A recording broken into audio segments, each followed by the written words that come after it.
Un homme. Un homme est censé protéger sa famille. Un homme est censé protéger sa femme, ses enfants. Un homme représente la sécurité. C'est ce que nous avons toujours appris dans nos sociétés. Mais aujourd'hui, qui suis-je moi? Suis-je un homme? Je suis un homme grand.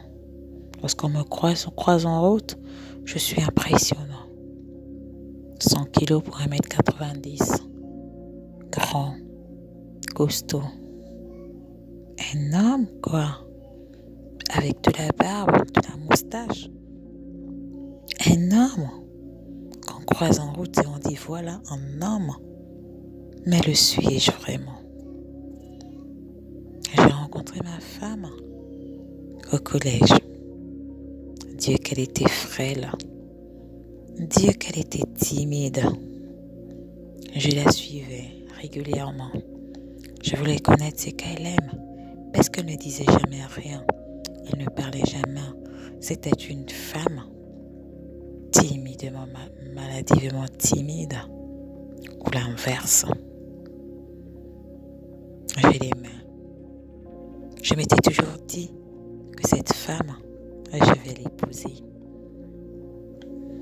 Nous avons cheminé ensemble du collège jusqu'au lycée où nous avons pu échanger quelques mots. Ensuite, ce fut l'université où nous avons vraiment commencé à nous mettre ensemble. Je l'aimais. Ce jour-là, je lui ai dit, tu es ma femme. Tu ne le seras pas, mais tu es déjà ma femme. Parce que je t'aime. Parce qu'en toi, je vois ma vie de famille. En toi, je vois la mère de mes enfants. Tu es ma femme. Ce jour-là, elle avait souri. Elle n'avait rien dit. Elle avait pâli. Et je l'aimais. J'aimais la voir être pâle, être gênée de mes mots. J'adorais ça. J'aimais cette femme. Je crois que je l'aime toujours. Et je pense même que je ne cesserai jamais de l'aimer. C'est la femme de ma vie.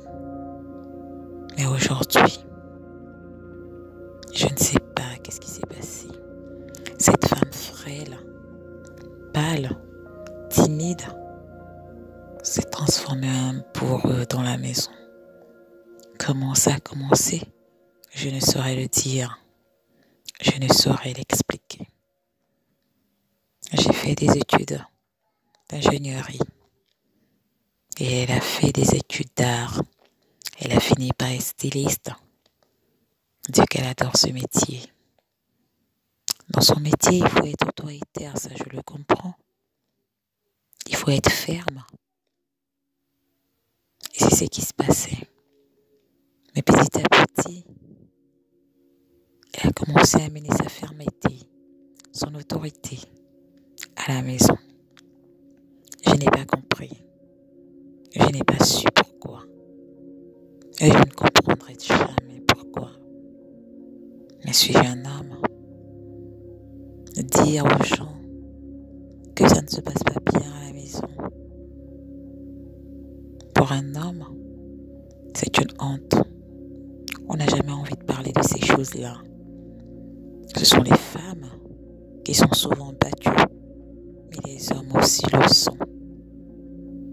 Et aujourd'hui, enfin, je mets un mot dans ma douleur. Je mets un mot sur ma douleur. Je suis un homme battu. Je suis un homme violé. Je suis un homme maltraité. Mais à qui irais-je le dire? Qui pourra y croire? Ma femme, elle est frêle. Elle est pâle. Elle est maigre. Je ne pense pas qu'elle puisse faire 60 kilos. C'est une femme maigre. Qui pourrait croire qu'une femme aussi maigre, toujours souriante, timide, est en réalité un tyran à la maison. Un tyran avec son époux. mais pas avec nos enfants. Nous avons eu de magnifiques enfants, des enfants que nous adorons. Lorsque ma femme a eu la responsabilité de son agence, je pense que tout est parti de là.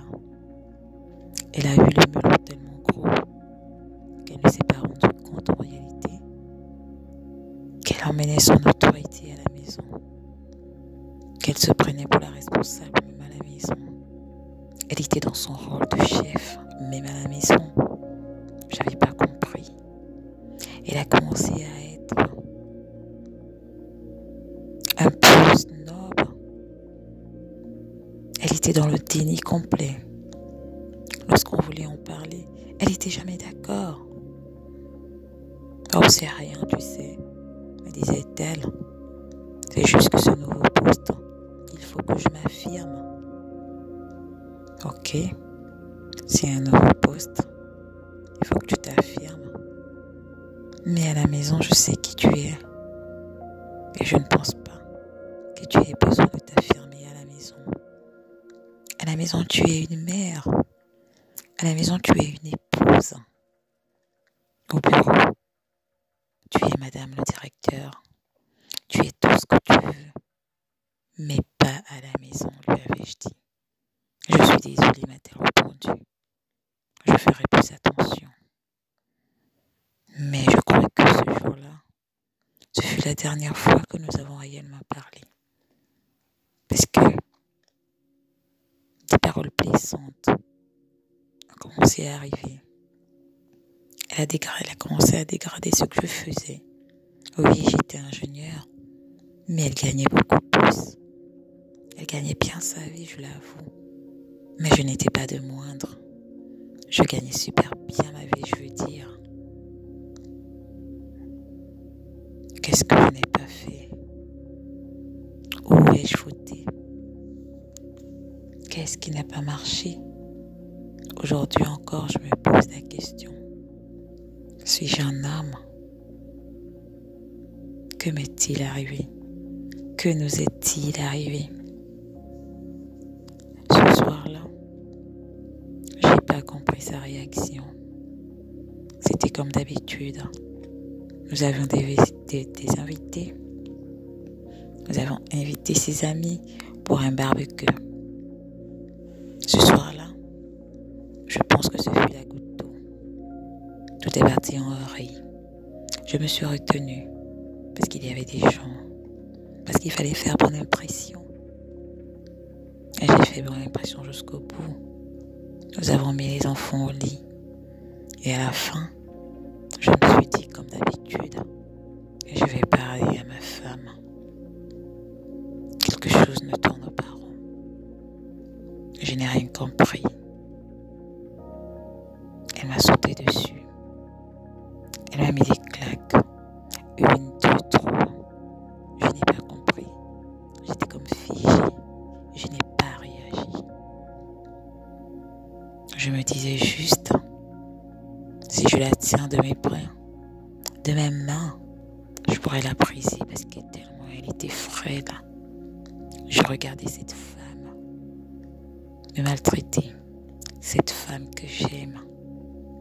Je me suis dit, elle est en colère, c'est rien. Ce jour-là, le lendemain, elle est sortie du lit discrètement. Elle est revenue avec un cadeau. Je suis désolée, mon amour. Je te promets, ça ne se reproduira plus. J'ai thérapie, c'est ce travail, m'a-t-elle dit. Démissionne si ce travail te change, te rend violente envers ton époux. C'est qu'il n'est pas fait pour toi, lui ai-je dit.